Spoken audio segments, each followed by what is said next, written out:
Huge night last night. Did you have any idea that you were going to win as big as you did? Well, I felt good. I mean, Mississippi, I was there 3 or 4 times, and it was like a love fest, and so I felt very good about it. Michigan has been great. It's been great for me for a long time. I have so many friends there, and I had no idea it would be that big. Do you think it's the message on trade, particularly in Michigan, that was effective? Because we see Sanders winning as well there with a very similar message on trade. I think they want strength. I think they want military. I think they want to take care of vets. I think they hate Obamacare.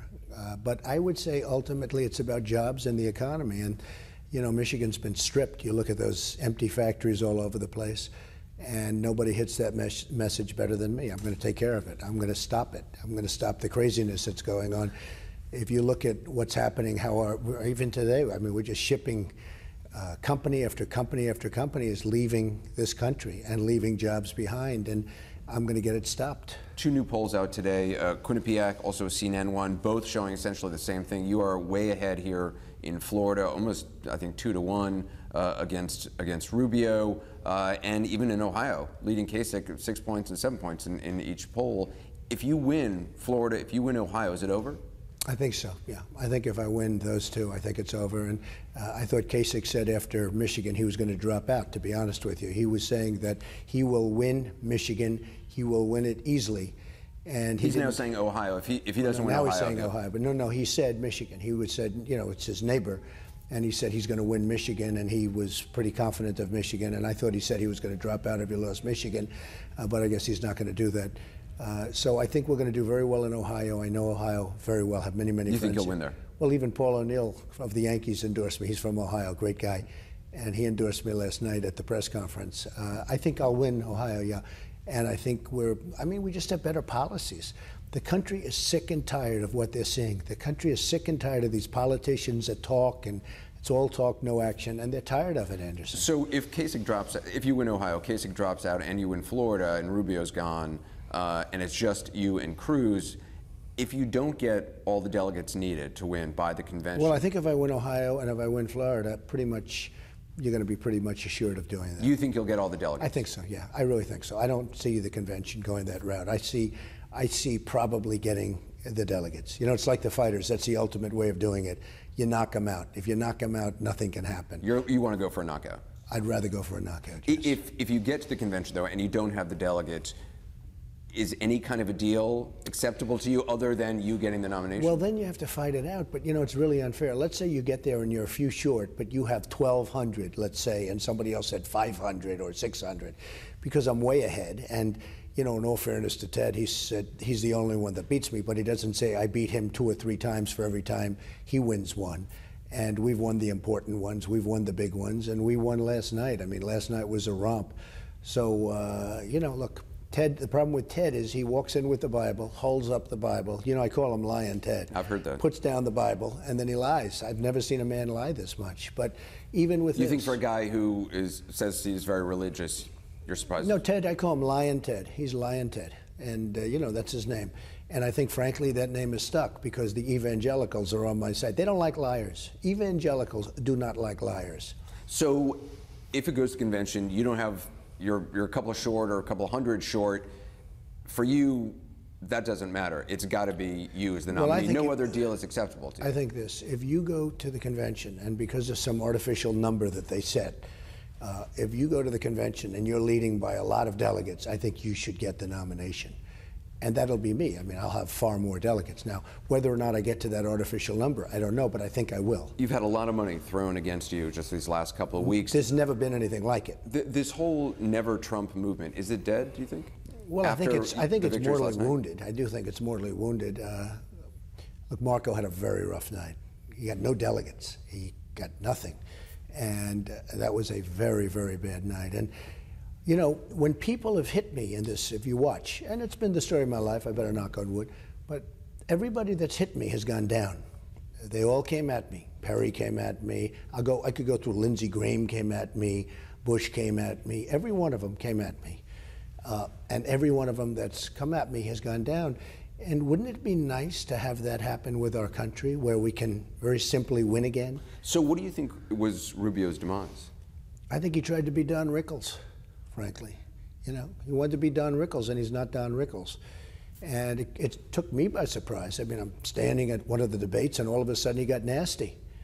And he was very nasty. Did he get under your skin? Because it seemed like no, he didn't. And nobody gets under my skin. I mean, you have to handle it. But he was really rude.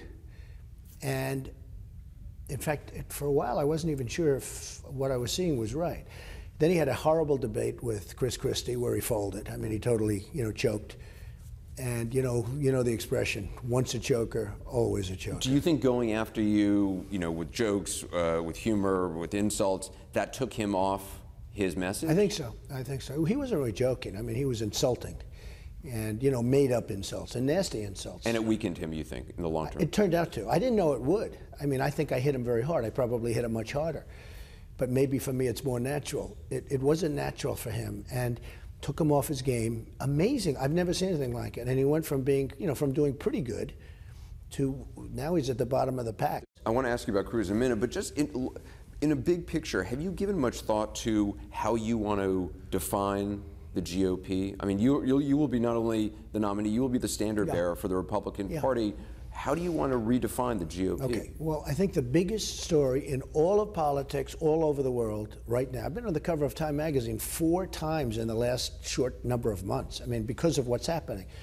There's a movement, and it's millions and millions of people that are disgusted with the incompetence of our politicians and our leaders, if you want to call them that. I don't even call them that. I hate to use Republicans and Democrats.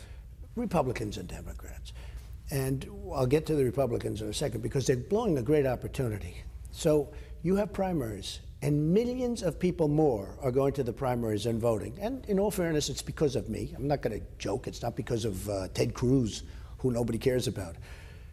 Millions of people are going to the polls, more people than did 4 years ago, and did ever. By the way, ever. You report on it. You don't report on it even as big as it should, but millions of people. It's the biggest story.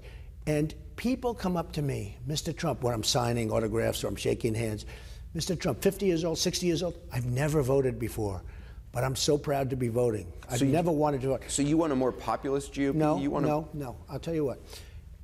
I'm a conservative person. I don't think the labels matter. They say he is not. Jeb Bush used to say he is not a conservative. Okay, he used to go, he is not a conservative. I say, what difference does it make? I mean, who cares? I have very conservative views. But one view that probably isn't considered conservative, but it is smart trade. I want smart trade. Right, I don't your want position is actually similar to Bernie Sanders in some way. I mean, you're both sort of critical of NAFTA. Except I can do something about it. The difference between Sanders and I watched him recently, and he's right about one thing. The world is ripping us off on trade. It's been a horrible thing. It's been a horrible, horrible experiment. I've been against it for years, Anderson. If you look back, I've been against it. In fact, your friend Wolf Blitzer actually did a tape of his interviews with me from like 15, 17 years ago, and I was saying the same thing.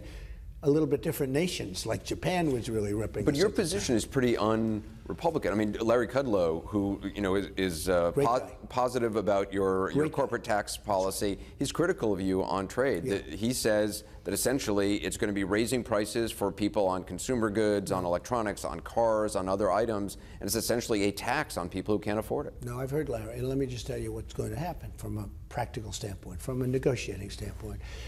The world is ripping us off because of manipulation, monetary manipulation, devaluations, okay? They are brilliant. The greatest player of them all is China.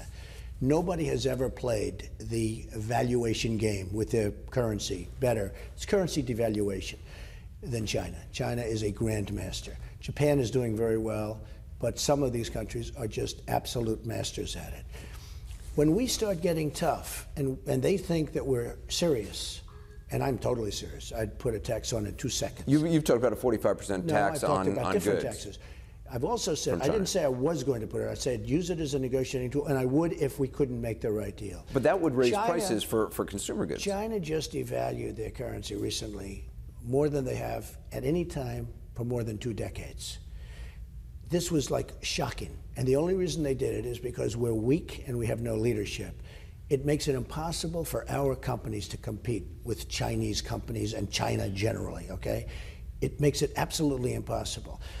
The threat of me doing this, for instance, the threat of doing it against Japan or China, you tell Japan, by the way, when your cars come in, you're going to have to pay a 35% tax. I use 35%. I only use 45%. if somebody's really egregious, and of course now you have many people that are really egregious. But so you're seeing this as a negotiation absolutely. tactic. And you know what's going to happen? When they see that we're not playing games, that we'll really do it, because I would do it in a heartbeat. I'd love to do it. When they see that we're not playing games, they're going to stop playing with their currencies, and they're going to stop taking our jobs to the extent that they're taking them right now.